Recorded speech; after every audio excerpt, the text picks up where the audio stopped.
like to get to know if I could be the kind of girl that you could be down for.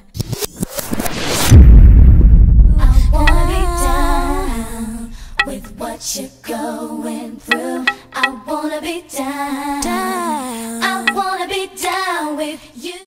Hey loves, how's it going? Hope all is well. Welcome back to my channel. Today I'm here with a new video. Today I'm here just to sit down with you guys. I try to do the Q&As every now and then, but this one I decided to strictly talk about interviewing because I get a lot of questions like, what's your best interview? What's your worst interview? Yada yada yada. So I wanted to sit down and tell you some of my best and some of the worst ones that I've ever did. None of these interviews were like their fault. I put myself as the blame to all of the bad ones. While I'm doing this, I'm going to test out some of these rap snacks since some of these people will be mentioned anyway. So let me just get started with some of the best interviews I've ever freaking did. I would put my top best interview would be Naturi. I got to interview her. If you guys don't know who she is on Power. She was in 3LW. She's just the bomb, y'all. Like, she's the bomb. She was on Fame. Like, she was so popping. And the reason why I feel like she was the best interview that I ever did was because, like, she was closer to, like, one of the first people I got to interview. And she was just so amazing. Like, I'm a beauty writer, so most of my articles are beauty driven. So I got the chance to talk to her about colorism. You know what, I'm not even gonna do the rap snacks in this video. I'm gonna do it in another video because I can see myself talking a lot, so I'm not. So anyway, Naturi, she was cool. Like, I was able to talk to her about being dark skinned in Hollywood, seeing if it was like different treatment that she got and stuff like that. Like, we got down to the nitty gritty. When we, hold on, I think I have the write-up in front of me. So the write-up is here. We talked about colorism. We talked about being dark skinned in Hollywood. We talked about like just life in general when it comes to like having a career in entertainment. Like, it was a very good conversation, even though, like, one thing I don't like about interviews is that you can have such a great interview, but it depends on two parties, their team and your team, and they just want a story that will work for both of them. So half of the things that we talked about that I loved in the write-up was not mentioned in the initial story because the story had to make sense.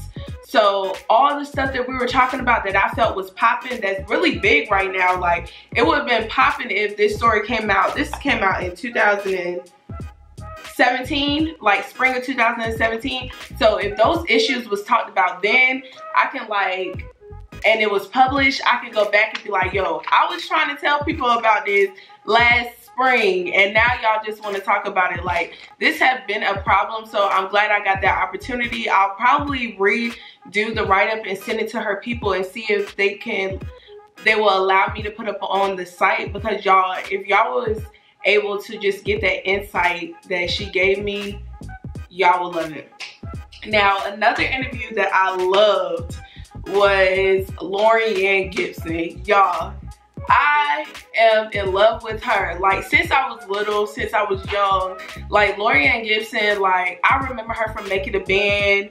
Like, she was just so popping back then. I remember when Diddy threw the chair at her because they used to have creative differences. Like, if anybody know anything about me, like, dance was my thing. I love to dance. I just did a story time not too long ago about me and cheering and stuff like that. Like, I love just that creative atmosphere. I went to a dance class. I wasn't able to do the classes as much as possible. I'm rusty, but I just loved it. She just gave me so many gems. Like, initially our Facebook lives are between 10 to 15 minutes. Like, we had a long conversation. We were just talking about everything. Like, I feel like Lady Gaga, she was one of her creative directors and choreographers, and it seemed like once Lady Gaga got up here, she let her go. Like, she was like, screw you. Like, once Diddy got here, he was like, screw you. So I'm just like, what is it that makes people just say, I don't need you anymore? You know what I'm saying?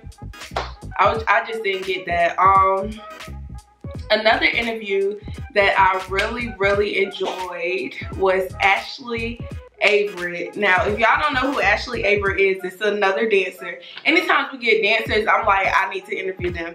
But Ashley Everett was actually my cover story. This is the first cover story I wrote, and she is just popping. Like, she's popping. She's just so popping, y'all. Like, we were talking about Beyonce, we was talking about the red hair, we was talking about, like, I didn't make it about Beyonce, I made it about her. Like, I've read so many interviews with her and the main topic was Beyonce, and I didn't want it to be that way. Honestly, we only mentioned Beyonce one time, and that was in the beginning to see how she got on and stuff like that, the signature red hair and all that. Like, she's a very beautiful person. I really enjoyed talking to her. She was dope. Now, I named 3 women. Let me name some men that I enjoy interviewing. Kenny Lattimore.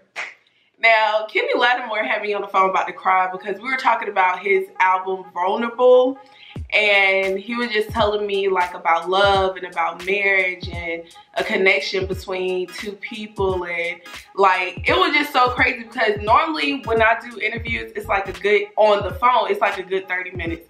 Me and him was on the phone probably for like 2 hours. Like, when I say I got the details of his album, his life, and just everything in general, like, it was just so amazing because I'm like, you're such a dope individual. Like, you are popping. So that's why that write-up came out, and it was so amazing. Like, his team loved it and stuff like that. Like, that was a popping interview. I would say another guy that I interviewed that was popping was Little Yachty.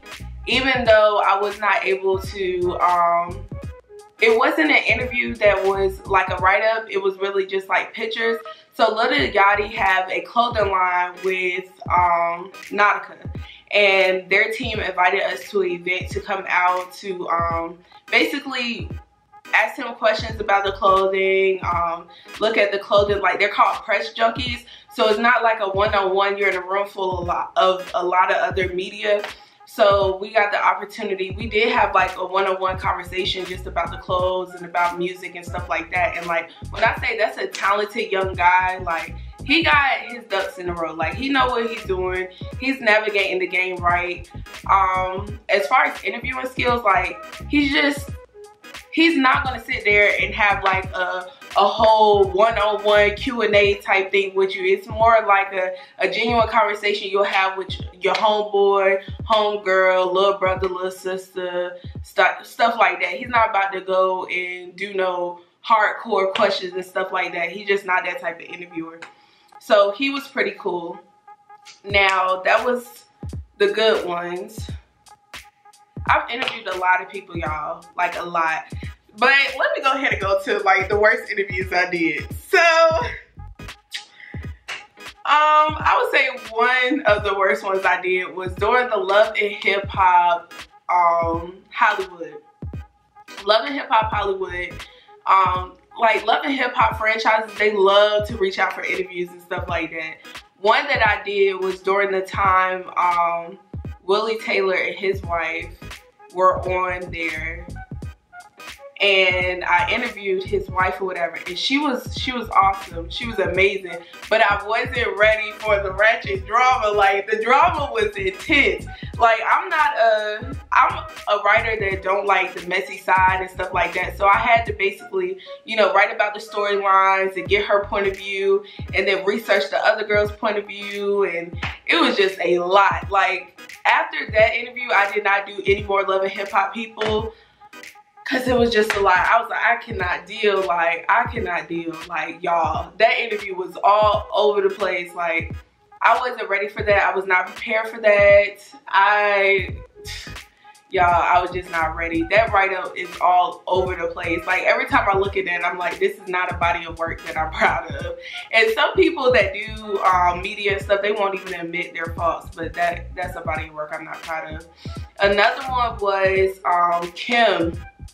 Kimball. So Kim Kimball, of course, y'all know she got her show or whatever. But when we did our interview, she was actually doing Nicki Minaj's hair. So it was like, I couldn't even concentrate because I'm just like, she was on set and I'm trying to talk to her on the phone and stuff like that. And it just, y'all, it would not work out. Like, I'm trying to ask her all these details and stuff. Like, she kept trying to talk to me as much as possible. Our interview probably was like a good 5 to 7 minutes, and I wasn't able to really get anything out the interview because she was on the set of video at the time. So that was probably one of the bad ones as well. Another person that was busy during our call, because these folks have real lives. Like, it's already hard for them. I mean, of course you need media, you need the outlets and stuff like that, but it's very hard to find time to actually sit down and have a phone conversation with somebody. Like, it's already hard enough. Like, people don't understand. People may email me all day. It is very hard for me to get to my emails, to actually sit down and respond to an email, let alone respond to a call. That's why I don't answer my phone. Like, I don't answer the phone at all. I'm really thinking about cutting off the service. If I did not live in Atlanta and I lived in North Carolina with my family, I would cut off my phone today. Like, it's a pointless point of communication to me at this point. So, anywho, but yeah, I just got it for emergency reasons. It's just hard. So, another person that I was interviewing and they were busy was Marlo Hampton. Y'all.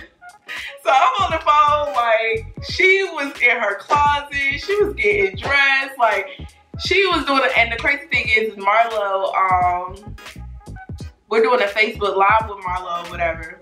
And I think she's the type of person you need to be one-on-one with, like, sit down. Because Marlo has a YouTube series that was out, and I think it's called Marlo's Closet or Closet Talk with Marlo, something of that sort. But I wanted to talk with her about that, but she was actually shooting for Halloween, and that's when she came out with the she remade Little Kim's Halloween costume and stuff. So she was busy during that call too. It was hard to write up something on that. To be quite honest, she invited me, like, they felt bad because she was so busy, so she invited me to her emoji release party. So I went to her emoji release party and I did my write-up based off of that. So I was glad for that because I would have been stuck. Who else?